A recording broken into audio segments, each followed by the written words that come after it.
L'exploitation elle a 68 hectares en tout, mais on travaille avec des associés. On a regroupé les vaches dans la ferme et actuellement on a 135 vaches. On est producteur de lait sans ensilage, donc le lait est à destination du gruyère AOP.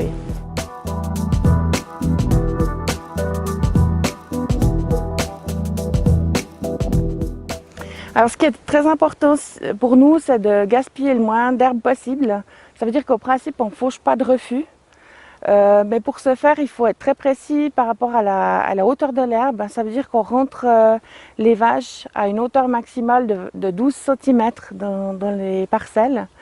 Et puis on va les laisser jusqu'à ce que ça descende à 5 cm. Donc elles vont profiter de la différence. Et puis ça, c'est le bon compromis entre le rendement et la qualité de l'herbe.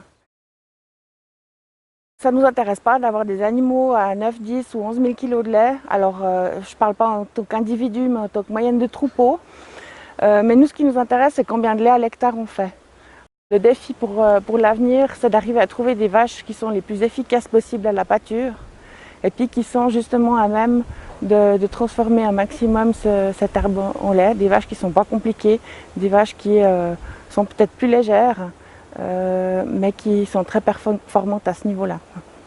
Par rapport aux résultats de notre stratégie qu'on a mis en place, à savoir la pâture intégrale, nous, ce qu'on attendait, c'était les meilleurs résultats économiques du fait qu'on a pu pas mal alléger notre parc machine, aussi avoir le moins de travail possible, toujours dans le domaine des coûts.